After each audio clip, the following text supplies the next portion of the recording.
کلمے سے بات شروع ہوتی ہے، نماز میں آئے، نماز کے لیے وضو کیا تو جسم وضو سے پاک ہو گیا، نماز پڑھی تو روح پاک ہو گئی، اللہ کا نام لینے کا جذبہ پیدا ہو گیا تو دل پاک ہو گیا۔ اب دل بھی پاک ہو، جسم بھی پاک ہو، روح بھی پاک ہو، تو آپ سوچ سکتے ہیں نا کہ پاک کے لیے پاک ہی ہوتا ہے، تو سب سے پہلے اللہ پاک ہے، کملی والا پاک ہے، قرآن پاک ہے، حرم پاک ہے۔ اس کا مطلب یہ ہوا کہ جس کو اللہ نے کلمے کی وجہ سے، نماز کی وجہ سے، اذان کی وجہ سے، اقامت کی وجہ سے، اپنے ذکر کی وجہ سے، وضو کی وجہ سے پاک کر دیا ہے، اب وہ دنیا میں رہے تو بھی اس پاک کے ساتھ ہو، بلکہ وہ پاک اس کو اپنے سے جدا نہیں ہونے دے گا۔ تو جو پاک ہو جائے وہ مومن ہوتا ہے، جو مومن بن جائے اسے اللہ پاک کر دیتا ہے۔ اور اللہ کا طریقہ کیا ہے؟ اللہ کا اپنے بندوں کو پاک کرنے کا طریقہ کیا ہے؟ اللہ فرماتا ہے اللہ ولی الذین آمنوا۔ ایک وقت تھا کہ آپ چاہتے تھے کہ آپ اللہ کے دوست بن جائیں، اب وہ وقت آ گیا ہے کہ اللہ آپ کا دوست بن گیا ہے۔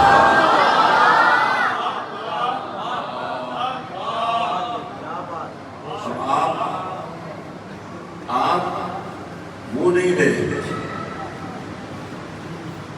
جو پیدا ہوئے تھے، اب وہ بن گئے ہیں جو پیدا ہوتے وقت اللہ نے آپ کو بنانا پسند فرمایا تھا۔ ایسی ماں کی گود دی، ایسے باپ کے تخم میں سے آپ کو نکالا جس پر اللہ بھی راضی ہے، مدینے والا بھی راضی ہے۔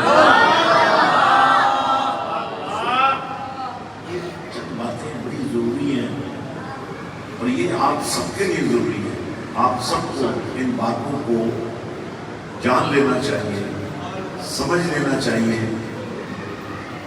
تو ماشاءاللہ اگر مسجد حسین میں رہ کر بھی، مسجد حسین میں جا کر بھی آپ نے پاک ہی نہیں رہنا ہے، پھر تو آپ کو سوچنا پڑے گا مسجد میں اور مندر میں پھر فرق کیا ہے۔ مندر جانے والا بھی پاک نہیں ہو سکا اور مسجد آنے والا بھی پاک نہیں ہو سکا، اور وہ بھی مسجد حسین سے۔